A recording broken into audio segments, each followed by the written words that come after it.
403 hästkrafter i Volvos 5-cylindriga turbodiesel, dubbel turbodiesel. Här har vi den. 190 hästkrafter original. Inget kul, men 403. Vem skulle kunna gissa det? Jag har lagt upp lite saker här på det här bordet. Och jag tänkte visa er de nyckelprodukterna eller nyckelkomponenterna som gjorde det här möjligt. Häng med! Vi började med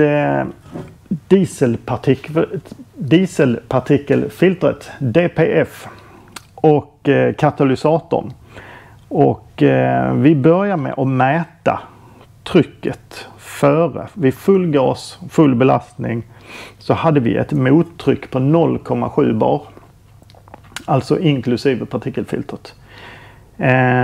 Inte så jättemycket, men på en bensinbil så hade det gjort rätt så stor skillnad. Så vi tog bort det bara för att veta och för att ni skulle få veta.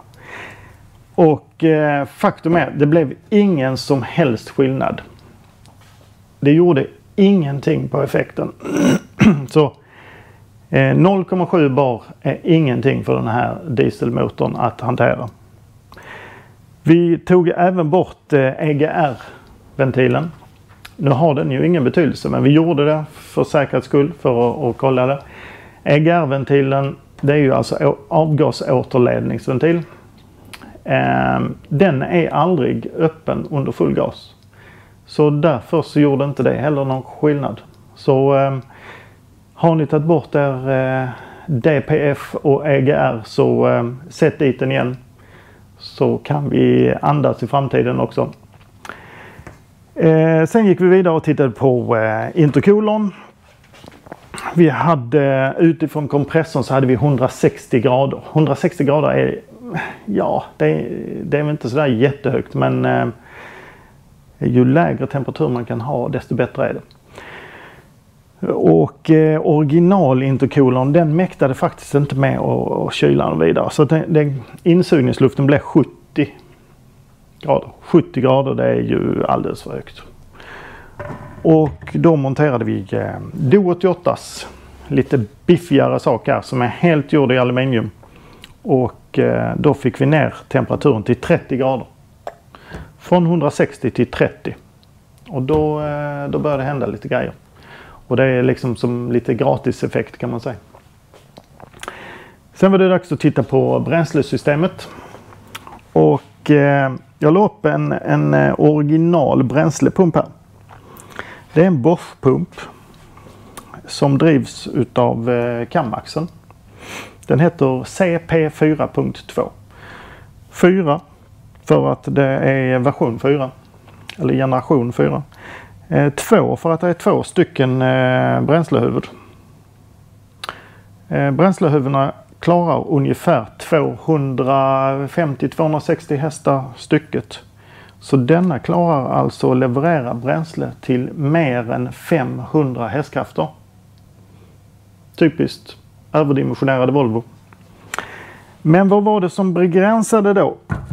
Jo, det var den här lilla ventilen. FMV-ventilen. Fuel Metering Valve. Alltså bränsledoseringsventil. Den satte stopp så att vi kom helt enkelt inte mycket mer än 280-290 hästkrafter där. Så då var vi tvungna att utveckla en ny. Den här betydligt biffigare ventilen klarar betydligt högre flöde. Kännetecknas av den här röda kapsylen med BSR-logotyp. Och som sagt, betydligt mycket mer flöde. Mer än 500 hästkrafter. Den gör susen och följer med i våra 318 hästars kitter. Alltså steg 3. Sen kom vi till turboaggregaten. Det är en komplicerad historia. Och en väldigt avancerad konstruktion. Den klarar bara 340 hästkrafter. Eller bara, det är rätt mycket det. Men 340 hästkrafter. Sen var det stopp. Det gick inte att få ut mer effekt. Och det var både på kompressorsidan och på turbinsidan som det motade då. Fick väldigt högt mottryck. Här har jag lagt upp turbinhjul, kompressorhjul. Original så är det ett turbinhjul på 44 mm. Och vi har ett kompressorhjul som är på 50 mm. Så vi fräste upp husen och monterade dessa istället. Och det är betydligt mycket större. Så att här har vi gått upp till 46 mm på turbinsidan.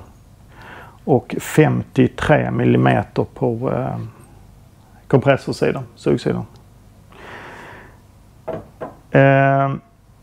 Och då började det hända saker igen. Och då får ju effekten iväg, så vi hade ju 380 ungefär.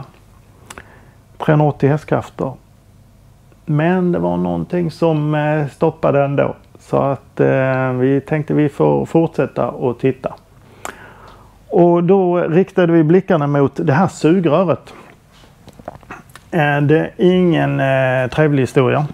Detta är sugröret in till turbon. Så här sitter, nu får med det i bild, luftfiltret, luftmätaren.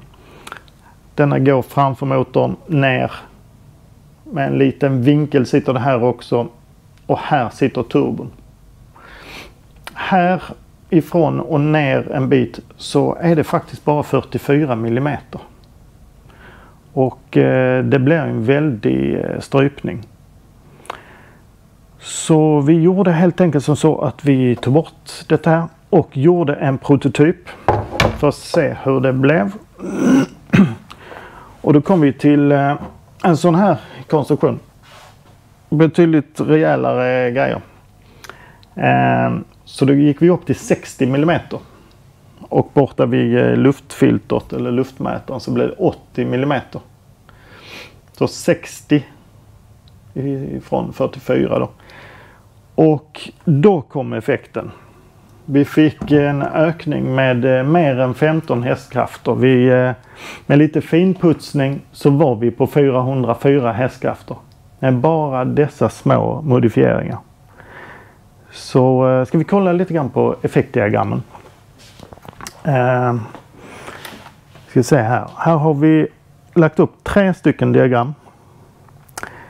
Här har vi här är originalet på 190 hästkrafter. Det är ingenting som man är ute och gör en omkörning med den här effekten. Det är livsfarligt. Här har vi vårt steg 1 plus. Ni ser, en rejäl ökning i effekt. Och sen så det översta här är våra tester med 403 hästkrafter då. Som ni ser här, där växlar den in den större turbon här. Man ser tydligt effektökning. Rätt intressant att den lämnar så mycket effekt längst ut också. Man säger, det är ett långt spann. Det är ingen kort peak, utan den levererar väldigt mycket effekt här ute då. Allt detta det har gjort att vi har blivit sugna på att ta fram ytterligare en optimeringssats. Och våra tekniker hoppas på att vi ska kunna ligga någonstans runt 350 hästkrafter kanske. Nästan 600 Newtonmeter. Och 350 hästkrafter. Så vi får väl hålla tummarna att vi kan fixa någonting jättekul där. Skriv gärna lite i kommentarsfältet och heja på våra tekniker. Är det någonting som ni tycker att vi har missat, så ställ en fråga. Eller någonting som ni tycker att vi skulle testat, så skriv det också, så ses vi.